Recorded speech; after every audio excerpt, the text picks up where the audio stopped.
कराची की एक पुरानी गली में बनी मस्जिद के पीछे एक छोटा सा मदरसा हुआ करता था। मदरसाए नूरुल इस्लाम। मगर अब वो वीरान है। कहते हैं वहां एक हाफिज लड़का कुरान मुकम्मल कर चुका था, लेकिन उसकी आखिरी सबक की रात वो कभी घर नहीं लौटा। लोगों ने कहा शायद भाग गया, मगर उसके वालिद अब भी हर जुम्मेरात उस मदरसे के बाहर एक कटोरी में दूध रखकर सिर्फ एक बात कहते हैं, अगर भूख लगे तो वापस आ जाना बेटा। इसी मदरसे में एक नई टीचर आई थी। नाम था जोया। बहुत नेक, बहुत पढ़ी लिखी। वो इस बात पर यकीन नहीं रखती थी कि जिन या रूह जैसी कोई चीज होती है। पहली रात जोया को मदरसे में अकेले रुकना पड़ा, क्योंकि उसके हॉस्टल का कमरा तैयार नहीं था। वो कमरे में नमाज पढ़कर सो गई, मगर आधी रात को उसकी नींद खुली।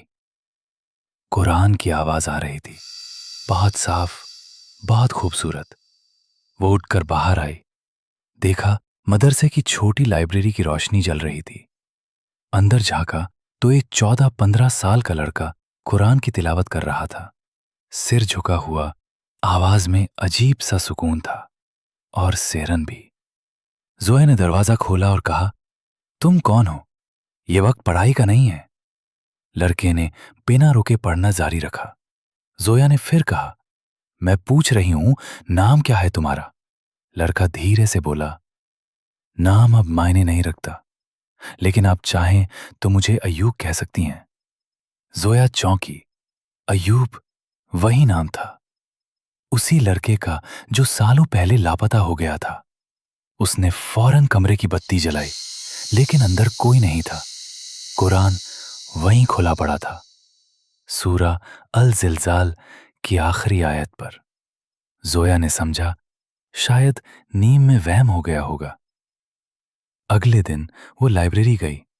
वहां रखा कुरान अब भी उसी आयत पर खुला था, लेकिन उस पर खून के छींटे थे।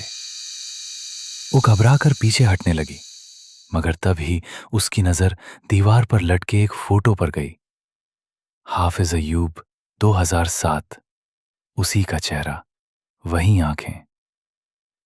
उसी रात जोया को फिर वही आवाज सुनाई दी, मगर इस बार वो आयतें उल्टी पड़ी जा रही थीं।